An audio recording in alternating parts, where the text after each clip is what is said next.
Hello everyone and welcome to Kim in Korea. I thought I'd do a video post about what I do in my classroom. For those of you who don't know, I am a high school math teacher here in Korea, and I just completed 6 months of working here in Korea. And it is about to be March 1st in a day, and the school year in Korea starts in March and it ends in early January. So I'm actually starting a new school year, whereas before when I moved here, I came in the middle of a school year. And I've had some time of reflection. And even though I still do some of the same things I do in the United States here, I decided to make some slight changes because the population of students I have is different here than in the United States. So I thought I'd do a video and introduce you about that as well. So I flipped my class in the United States probably about 2.5 years ago. Yeah, about 2.5 years ago. And the idea of a flipped classroom is instead of students being introduced to the lesson, vocabulary and taking notes and experiencing the teacher lecture in class and then having limited amount of time to practice on their own with the teacher, they would have to go home and practice without their teacher's help, or maybe even without someone in the classroom in their home to help them. So what flipped classroom is, we flip it. So at home, they're going to be introduced to the lesson via videos, and then during class, we're going to spend a large majority of the time, if not all the time, in class, working out problems on their own with me and their fellow classmates assisting them. So it's basically trying to maximize the amount of time that they spend with a teacher or someone who can actually help them with these challenging problems. I participated in a flipped classroom webinar over maybe a couple weeks ago, and I got some ideas. Most of my ideas are from Flipping with Kirch, blogspot.com. She's a math teacher who flipped her classes for a couple of years. And so she came with some really great ideas, and she's very detailed.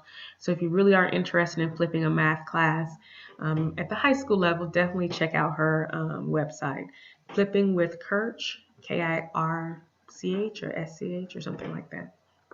So anyway, so I thought I'd do an introduction because I'll be teaching this year Precalculus and AP Calculus using books I've never used before. Well, Precalculus, I used the second part of the book last semester. So a lot of it is new, and I did have an opportunity to meet with my new students and explain to them before classes start how my math class will be different from any other math class they've ever taken before. And I want to point out that different doesn't mean better, it just means different. It may be better for some or worse for others, who knows. So, but I think it's a better choice for teaching this generation of students. So let's take a look at what I'm going to be doing. So the idea of flipped classroom is the students complete a lot of the introduction work before class, before they even work on a problem in class. They will already have done a lot of stuff on their own. And what does that include? Well, they're going to watch a video that I have made. And in that video, they're going to take their own notes, whereas before in the United States, I would always provide the notes for the students. But this time, the students are responsible for taking their own notes. And then after they finish watching the video, which at any time they can pause and rewind and stop or whatever they need to do so that they completely understand. And my videos are not going to be more than 10 minutes, knock on wood. Some of them may be around 5 or 6 minutes. It depends on the concept. So the students watch the video, take notes, and then they have to write a summary. And the reason why I added that, and I got that from Flipping with Courage, is number one, my students their second language is English. So to write a video summary about the math video that they learned will help activate and improve their ability to write in their foreign language, which is English to them. As well as I want a way of knowing that the students watch the video. Because what I found in both the United States and even in Korea is that since I already had the notes available, a lot of the students wouldn't watch the video. They just take a look at the notes, and that was sufficient. And I had no idea if they watched the video or not.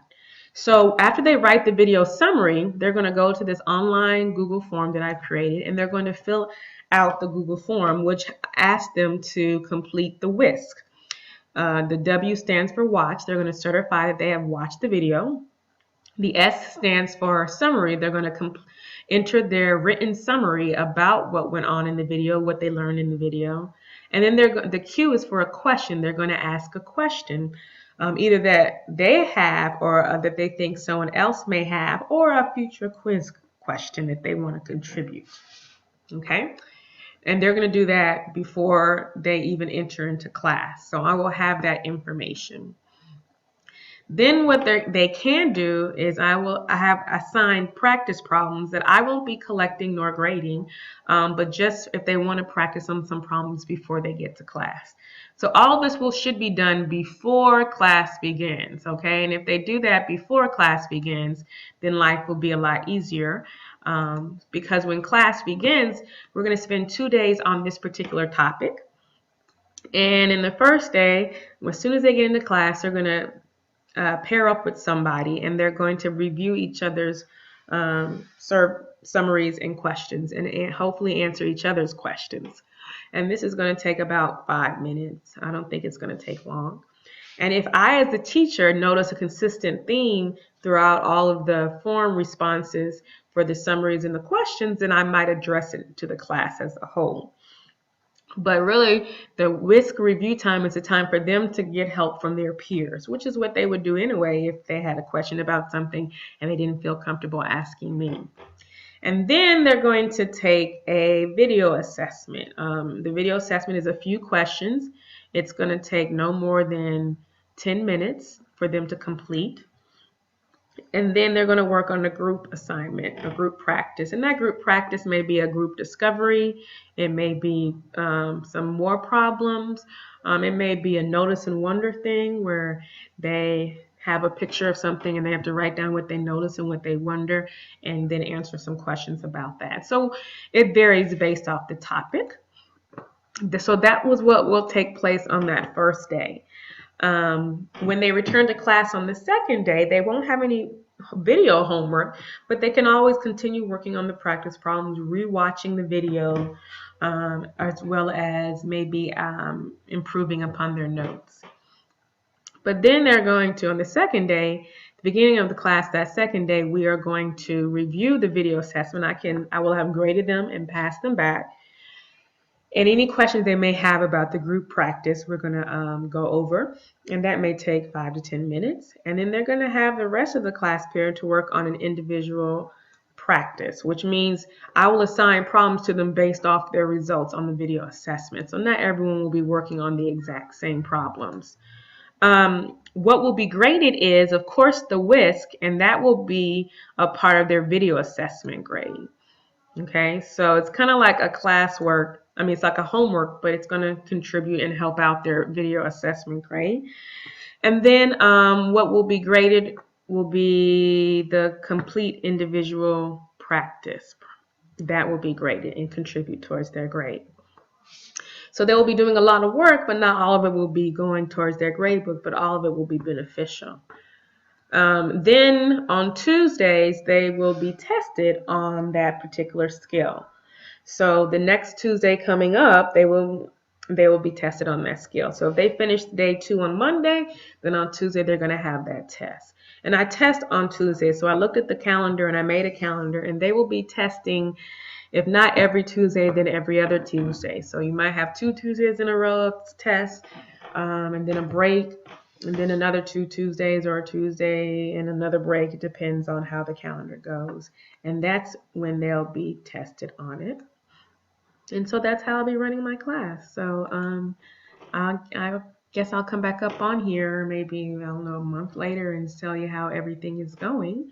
But I'll be doing that for both of my classes, and maybe I'll show you what things have gone well and what things haven't. So hope you enjoyed. All right. Bye-bye.